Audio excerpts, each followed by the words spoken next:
미국의 주택 부동산 시장 한번 정리해서 살펴보도록 하겠습니다. 주택시장지수 5월 15일자 최근 데이터가 45로 집계가 됐습니다. 기준선을 하회했죠. 지난달 소폭 상회를 했지만 재차 하회하는 것으로 나왔고요. 시차를 두고 실업률과 역의 상관관계를 보이고 있습니다. 실업률이 급격하게 상승할 수 있다는 것을 보여주는 주택시장지수이고요. 지금 모기지 시장 정리를 해보면 5월달 수준으로 30년 고정 모기지 금리 6.94%입니다. 7%를 상회하기도 했지만 그거보다는 소폭 하락을 했고요. 그러다 보니 당연히 뒤쪽 파란색 모기지 신청이 줄어들 수밖에 없고 금리는 높아졌습니다. 이런 상황에서 리파이낸싱을 할 수요는 당연히 없겠죠. 신규 구입 목적으로 어느 정도 모기지 신청이 들어오고 있고 그마저도 장기 추세에 보면 훨씬 밑도는 현황을 보여주고 있습니다. 4월달 신규주택 판매 보시면 MOM으로 마이너스 4.7% 감소했습니다. 63만 4천 채로 기록이 됐고 YOY로 보더라도 7.7%나 떨어졌습니다. 이렇게 감소를 했지만 사실 이거는 3월달 69만 3천 채에서 66만 5천 채로 하향 조정이 된 거에서 감소한 거니까 사실 4월달 신규주택 판매가 상당히 저조했다 이렇게 평가를 할 수 있겠죠. 차트를 보시면 이런 모습이 나오고요. 신규주택 판매가 상당히 줄어들고 있는 그런 모습을 보여주고 있습니다. 뒷부분에서 계속 설명을 드리긴 하겠지만 기존 주택 매물이 없어서 지금 현재까지의 주택 부동산 시장은 신규주택이 주도를 했는데 그마저도 거래량 자체가 많이 줄어들고 있는 모습이죠. 이때만 하더라도 바닥 찍고 반등한다고 기대했지만 사실 보시게 되면 재차 하락하는 패턴으로 흘러가고 있습니다. 4월 신규주택 중위가격 보시면 MOM으로 1.4% 하락했습니다. 차트로 보시면 이런 모습이고 그렇다고 뚜렷하게 하락했다라고 보기보다는 플랫하게 누운 수준이죠. 둔화되고 있는 그 정도 모습이라고 볼 수가 있고요. YY로 보시게 되면 3.9%로 이렇게 상승한 것으로 나왔습니다. 어느 정도 이 구간이죠. 지난 13개월 정도 계속해서 하락 구간을 머물렀는데 여기서 소폭 반등하면서 벗어나는 모습을 보여줬습니다. 다만 보시는 것처럼 변동성이 심한 데이터이기 때문에 사실 오랫동안 하락 구간에 머물러 있었기 때문에 이거에 따른 기저효과로 일시적인 반등이다라고 볼 수가 있고 큰 의미를 갖지 않아도 될 것 같고요. 전체적인 가격 추이는 이런 흐름을 보이고 있다. 뚜렷하게 하락하는 모습보다는 전체적으로 둔화되는 그런 흐름을 이어가고 있는 것으로 확인할 수가 있고요. 참고로 신규 주택 가격의 중위 가격은 닷컴 버블 때는 마이너스권역으로 떨어지지도 않았죠. 그리고 08년도 때 정도 그리고 코로나 직전 정도 지금이 그때와 유사한 패턴을 보이고 있습니다. 중위값 말고 평균 가격도 MOM으로 4.1% 하락했고요. YY는 한 1%가량 상승하는 것으로 나왔습니다. 추세 보시면 가격이라는 게 사실 경기 침체 전에 뚜렷하게 하락한다라는 패턴은 없습니다. 이때도 마찬가지고 지금도 마찬가지죠. 08년도 때도 심지어 마찬가지입니다. IT 버블 때는 소폭 상승하는 패턴이 나오기도 했고요. 따라서 주택 가격을 보고 경기 침체를 선행해서 판단하기는 어렵고요. 그보다는 전반적인 판매량을 보면서 주택 부동산 시장의 업황을 파악하는 게 더 의미가 있다고 보고요. 보시는 것처럼 둔화되고 위축되고 있죠. 이러다 보니까 4월 신규 주택 재고가 가파르게 증가를 했습니다. 지금 여기입니다. 현재 판매 속도를 놓고 봤을 때 9.1개월에 해당되는 공급 물량이라고 볼 수가 있고 집계 이후에 평균이 6.1개월입니다. 6개월 정도라고 볼 수 있는데 상당히 높은 레벨이죠. 사실 이렇게까지 치솟았던 사례가 역사상 몇 번 되지 않습니다. 상당히 높은 수준의 신규주택 재고 수준이라는 것을 보여주고 있고요. 이는 신규주택 판매량이 계속해서 줄어들고 있는데 전반적인 신규주택 건축 허가라든지 착공 건수, 완공 건수 보시게 되면 뚜렷하게 줄어들고 있는 모습은 아니죠. 완공 건수 보시면 MOM으로는 8.6이 증가했고 YOY로 14.6이 증가했습니다. 착공 건수도 마찬가지입니다. 공급이 줄어들고 있지 않다는 것이죠. 다만 지금 와서야 건축 허가가 좀 줄어들고 있는 그런 패턴이 나오고 있고 거래가 안 되는데 공급이 계속되니 당연히 재고가 증가하는 모습이 나올 수밖에 없겠죠. 그런데 왜 가격은 뚜렷하게 하락하지 않냐? 원래 주택가격이라는 게 사실 하락한다면 정말 심각한 문제를 일으키는 게 주택가격이거든요. 이 부분은 제가 뒷부분에서 언제 하락할지 개인적인 생각을 좀 정리를 했고요. 그렇다고 주택가격이 떨어진다 이렇게 말씀드리는 건 아닙니다. 전반적으로 주택 부동산 가격은 잘 안 떨어진다라고 보시는 게 맞습니다. 역사적으로 보더라도 08년도는 상당히 이례적인 상황이었어요. 지금까지 말씀드린 신규 주택은 전체 부동산 시장의 10에서 20%밖에 되지 않습니다. 사실 대부분을 차지하는 건 기존 주택이죠. 세컨드리 마켓인데 4월달 기존 주택 판매 보시면 414만 건으로 집계가 됐습니다. MOM으로 마이너스 1.9% 감소했고 YOY는 1.9% 감소했습니다. 보시게 되면 4월 기존 주택 판매가 여기서 고점을 찍고 재차 하락한 것이죠. 작년 10월달이 30년 만에 최저 수준까지 떨어졌던 위치입니다. 이때 당시가 385만 건 정도니까 지금 큰 차이가 없는 것이죠.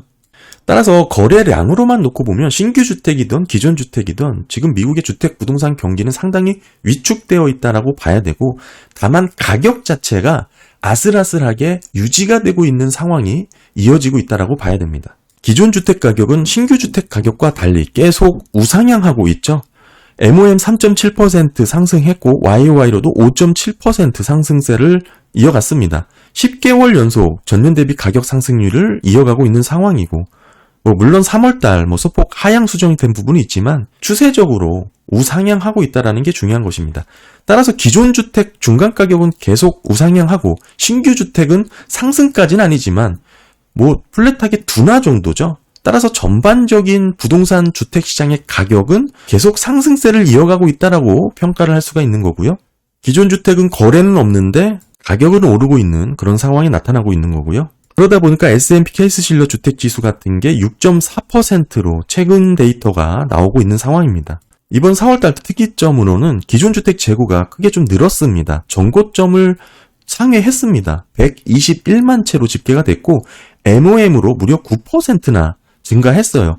매물이 쌓인 것입니다. 쌓였다고 하더라도 크게 심각할 정도로 쌓인 게 아니고 워낙에 바닥에서 점차 늘어나고 있다, 이렇게 이해를 하면 되고요. 재고가 증가하다 보니까 지금 현재 속도로 계산을 해보면 기존 주택 매물이 3.5개월 정도의 모습을 보여주고 있는 겁니다. 정리해보면 기존의 공급량이 절벽인 수준이었는데 이제는 일정 수준, 어느 정도 시장의 수요를 충족하면서 재고가 늘어나고 있는 상황으로 해석을 할 수가 있고요. 다만 기존 주택 매물 등록으로 인한 매매 속도로 계산했을 때 3.5개월이 나왔는데 전고점을 넘지 못했죠. 그거에 비해서 절대 재고량 자체는 전고점을 상회해서 증가를 했습니다. 따라서 시장의 수요보다 재고 증가가 이루어지고 있는 상황으로 봐야 되고요. 따라서 정리를 해보면 기존 주택 판매는 줄었죠. 매물이 증가하는 모습이 나왔습니다. 이런 부분은 주택가격 상승에 따라서 차익 실현 매물이 출회한 것으로 볼 수가 있고요. 단 모기지 금리 부담으로 인해서 아주 활발하게 이루어지지는 못하고 있는 상황입니다. 절대 재고량이 더 많이 쌓이고 있기 때문이죠. 이에 저는 금리 인하 시기가 맞물리게 되면 일시적으로 매물이 급증할 수 있다라고 봅니다. 주택가격 상승을 차익 실현하기 위해서 금리 인하 시기와 맞물려서 폭발적으로 늘어날 텐데 이때 매물도 급격하게 쌓이게 되겠죠. 그렇게 되면 주택가격이 일시적으로 하락할 수 있다, 이 말씀을 드리는 거고, 이게 금리 인하 시기에 경기가 둔화되는 모습과 교묘하게 겹치면서 모멘텀이 역으로 작용할 여지도 있다고 보고요. 과거 패턴 보면 실제 금리 인하를 하게 될 경우 미국 경기가 안 좋아지는 모습이 늘 교묘하게 겹쳤는데 이런 부분도 맥락을 같이 한다고 보고 있습니다. 기존 주택 판매는 계속해서 저조한 거래량을 보이고 있습니다. 이런 거래량 수준을 보게 되면 과거 경기 침체와 유사한 패턴을 보여주고 있고요. 다만 가격 측면에서 보면 다르지 않습니다. 지금 현재 주택가격이 높은 상승세를 이어가고 있지만 이게 70년대 후반, 80년대 초반 경기 침체 구간하고 유사합니다. 유독 08년 금융위기만 주택가격이 떨어졌다라는 이례적인 상황이었다라는 거 제가 아까도 말씀을 드렸었고요. 주거비에 대한 물가 우려가 상당히 살아있지만 주거비 때문에 코어 서비스 물가가 잘 안 잡힌다, 이런 얘기를 하는 거죠.